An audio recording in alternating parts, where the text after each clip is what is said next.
All right, so now I'm going to show you a hydrogen fuel cell. So this is a way that you can actually extract energy by combining hydrogen and oxygen to make water.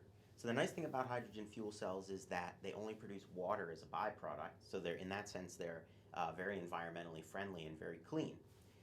So let me zoom in here and show you how the hydrogen fuel cell works. Let's take a close look at what happens in the hydrogen fuel cell. You can see I basically have two storage bins here, one for the hydrogen over here, one for the oxygen over here, because what we're going to be doing is separating water into hydrogen and oxygen in order to provide the fuel source for this thing, basically. So the way I'm going to create the fuel, the way I'm going to ultimately supply the energy to this thing is by connecting just a battery pack of just AA batteries.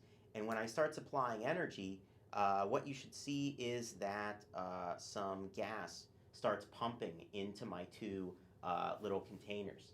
You can see if you look carefully here that the level of this bubble is gradually increasing in the fuel container because I'm storing more and more gas underwater there inside that little bell. And so the longer I let this run, the more gas I'll store. Then once I feel like I have enough fuel, I can unplug my battery pack, and now the energy from the batteries has been transferred into the hydrogen that's now my new fuel source.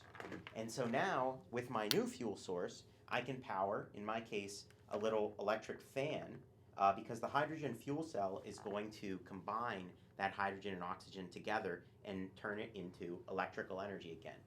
And you can see I can power my fan. So right now this fan is being powered by combining hydrogen and oxygen gas together to create water. That's actually a fuel source. That's the interesting thing about the hydrogen fuel cell. Now, what's not so good about the hydrogen fuel cell is that I actually had to supply another fuel source to get this to work. That's the problem.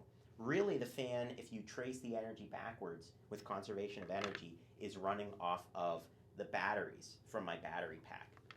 The hydrogen is really just an intermediate step in the process, but nevertheless, it can still be pretty useful.